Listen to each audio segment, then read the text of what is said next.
Hi everyone, how are you doing? I remain your girl, Miss NG.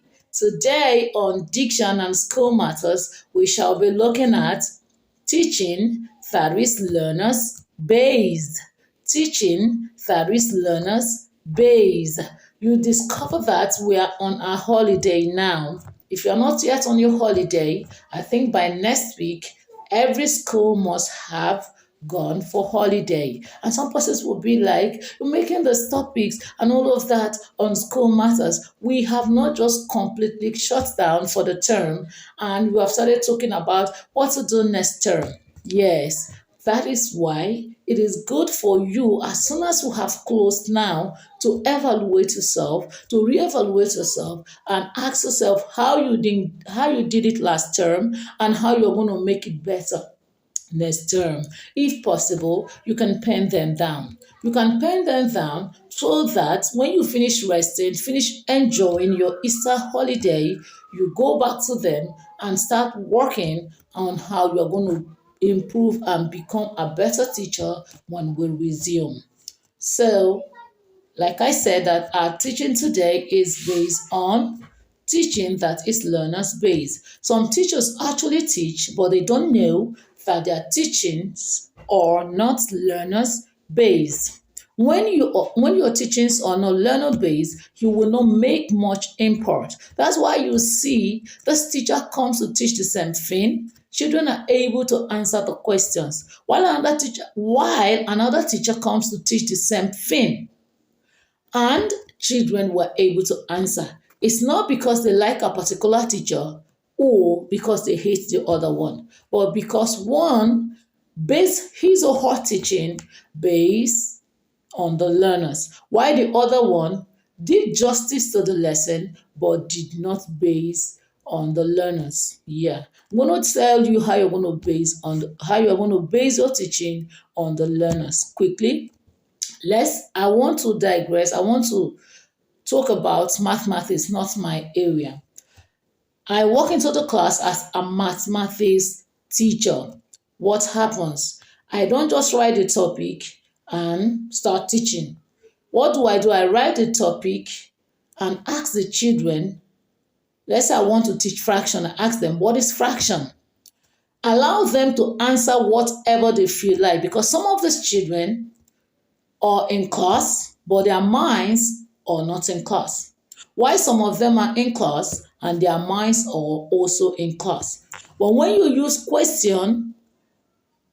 ask them question, you draw their attention to what you are doing. So you allow them, you see that everyone will be anxious because they don't know the next person that you're going to ask that question.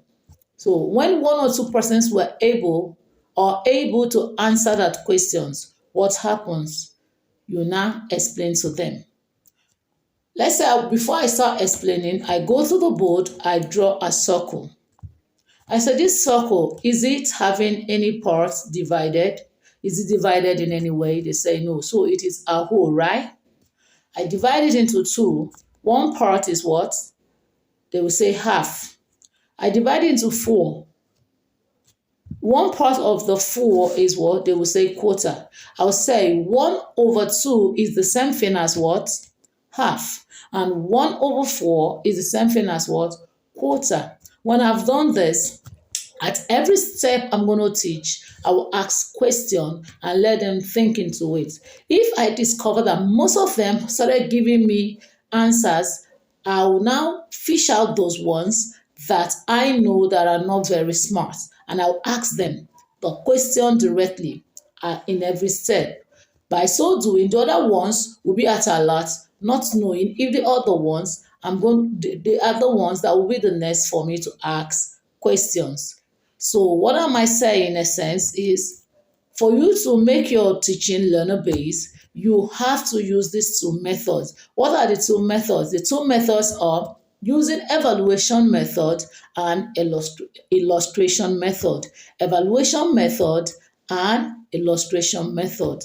Now, if if children, after teaching them and they are not able, let's say you're teaching 30 children And out of the 30 children, you ask them question on that particular topic, or you give them tests based on that particular topic, and you discover that 20 were able to pass that exam, and 5 succeeded averagely, and the rest did not really come up to average.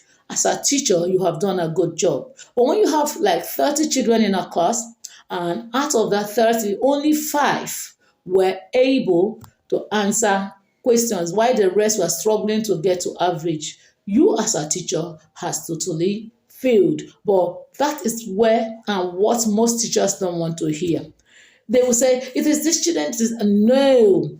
You make out of the children what you want them. They know what you want from them more than you know what you want from them.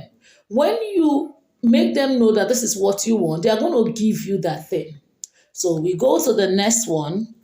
After teaching, for you to make your learner base, your teaching learner's base, after teaching, allow the children to do their classwork. Leave them. While you are teaching, let them ask every question they need to ask. And ask them every question you need to ask them. The moment you give classwork, allow them. Even if they are in primary 1, allow them. Don't guide them like the children in the nursery. No. And mind you, the way you guide children in the nursery 1 is different from how you guide them when they get to nursery 2, nursery 3. Then talk more of when they are in primary 1. Don't say because they are in primary 1, they don't know much, this, that. You now continue to guide them. You are not making them to be independent. You are still allowing them to depend on you. While they do 1 or 2, they will still come ask you and you will be responding. No, allow them. Keep quiet. Allow them to do the work. When they finish answering their questions, what do? You mark and now know the areas they fail and know the areas they are going to concentrate on in the next lesson. Then the next thing that was going to make your teaching learner's base is by you, when you finish teaching a particular topic, let's say you have taught 3 topics. When you finish teaching a particular topic, that first day you're going to give classwork or home practice. You will be giving them 3 questions, then let them do justice to it. The next time you're going to introduce it or teach that lesson, as you give them classwork, let's say you have 5 questions to always give to them, or 3 questions. Give them 2 questions from the present lesson, 1 question from the immediate past lesson, then 1 question, okay, we said 3. Then if you want to give them 4 questions, the same thing.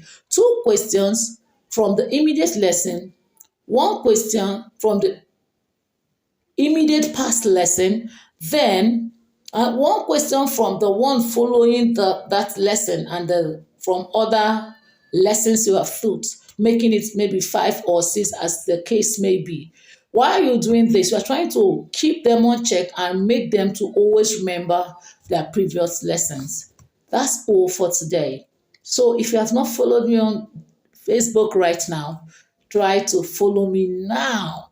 Then if you have not subscribed to my YouTube channel, Instagram, TikTok, try to do so. Diction and School Matters or Ngozi Chinwo. Thank you.